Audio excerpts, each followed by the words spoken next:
લાલ ડંડા સંઘ પહોંચ્યો મા અંબાના ધામ। 51 બ્રાહ્મણો અને 450 જેટલા પદયાત્રી સાથે લાલ ડંડા સંઘે મા અંબાના કર્યા દર્શન। આજે લાલ ડંડા સંઘ મા અંબાના ધામ અંબાજી પહોંચી મા અંબાના દર્શન કરી ધન્યતા અનુભવી હતી।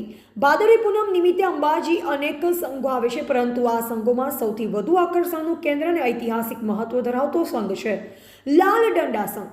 અમદાવાદથી નીકળતો આ સંઘ 10 દિવસની કઠિન પદયાત્રા બાદ અંબાજી પહોંચે છે। છેલ્લા 190 વર્ષથી લાલ ડંડા સંઘની પદયાત્રા આજે પણ અવિરત ચાલુ છે। ભાદરવી પૂનમ નિમિત્તે અંબાજી આવતા સંઘોમાં લાલ ડંડા સંઘ સૌથી જૂના સંઘોમાં એક છે। ભાદરવા સુદ બીજના દિવસે અમદાવાદથી રવાના થઈ 10 દિવસની કઠિન પદયાત્રા બાદ બારસના દિવસે લાલ ડંડા સંઘમાં અંબાના સાનિધ્યમાં અંબાજી પહોંચે છે। આ દરમિયાન ઠેર ઠેર તેમનું સ્વાગત કરવામાં આવે છે તથા તેમને આવકારવામાં પણ આવે છે। લાલ ડંડા સંઘનું દાતાના રાજવી પરિવાર દ્વારા પણ ભવ્ય સ્વાગત કરવામાં આવે છે।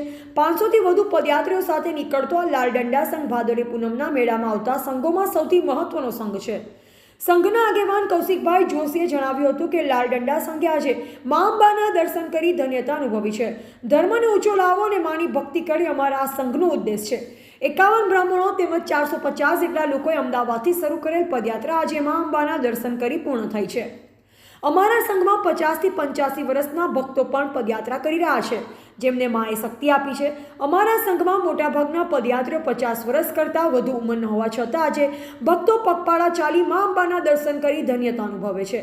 લાલ ડંડા સંઘ સાથે આવેલા પદયાત્રી ભાવિન શાહે જણાવ્યું, મુંબઈનો નિવાસી છું, પરંતુ છેલ્લા 25 વર્ષથી અમદાવાદથી લાલ ડંડા સંઘ સાથે મા અંબાના દર્શન માટે પગપાળા ભાદરવી પૂનમે આવું છું। અમારો સંઘ 190 વર્ષથી વધુ સમયથી પદયાત્રા કરી રહ્યો છે, જેનું અમને ગર્વ છે। ઠેર ઠેર અમારા સંઘનું સન્માન થાય છે, જે અમારા માટે ગૌરવની વાત છે।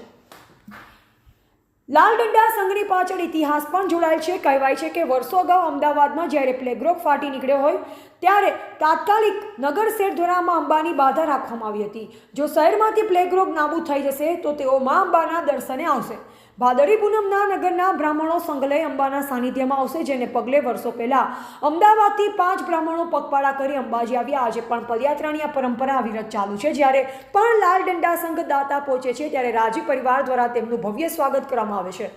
દાતા રાજી પરિવારના જૂના મહેલમાં રહેલા મા અંબાના મંદિરમાં પૂજા કરી તે બાદ આ લાલ ડંડા સંઘ અંબાજી પ્રસ્થાન કરે છે, જ્યાં અંબાજી નિજ મંદિરે દર્શન કરી તેઓ ધન્યતા અનુભવી હતી। ચાચા ચોકમાં આનંદી ઇન્દ્રમઠ ટ્રસ્ટ લાલ ડંડાનો સંઘ 190મા વર્ષે ચાચા ચોકમાં ઊભો છે। આ સંઘ અવિરત આ રીતે ચાલતો જ જશે। ધર્મને ઊંચો લાવવા માટે અને જનકલ્યાણનું કલ્યાણ કરવા માટે આ સંઘ ત્વરિત જ આ રીતે કાર્ય કરતો રહેશે। અત્યારે પ્રેરણા દે છે। અત્યારે 450 ભક્તો છે, તમે જોઈ રહ્યા છો મારી સાથે। 51 બ્રાહ્મણો છે, જમણી બાજુ છે ભટ્ટુ પહેરો છે, ડાબી બાજુ કમંડળ એટલે અમારું પૂજાનું પાત્ર છે। અમારે ચંદ્ર દર્શન હોય ત્યારે ભાદરવા સુદ પડવો હોય કે બીજ હોય એ દિવસે અમારું પ્રસ્થાન થાય। હા, મોટા ભાગે અમારી ત્યાં 50થી 85 વર્ષના ભક્તોએ વિચાર કર્યો કે મા શક્તિ કેટલી આપતી છે, તો આ 85 વર્ષના ભક્તો પગપાળા કેવી રીતે આવે છે એ તો આપ સૌને ખબર છે, પણ એની કૃપા પરંપાર છે, તેથી ભક્તો આવી રહ્યા છે। મારું નામ ભાવિન શાહ છે અને હું મુંબઈથી આ સંઘમાં અમદાવાદમાં જોડાઉં છું। છેલ્લા 25 વર્ષથી આ સંઘમાં જોડાયેલો છું। આ મારા ભાઈ મારી સાથે મનીષભાઈ છે, એ પણ અમે સાથે જ આ સંઘમાં આવીએ છીએ અને અમારો આ લાલ ડંડા જે સંઘ છે એ છેલ્લા 190 વર્ષથી અવિરત અવિઘ્ન ચાલતો આવ્યો છે, જેનું અને ખૂબ ખૂબ અમને માન છે। અમે આશા કરીએ છીએ કે આ સંઘમાં બસ અમે આવી રીતના અવિરત અવિઘ્ન જોડાવતા રહીએ। જય અંબે।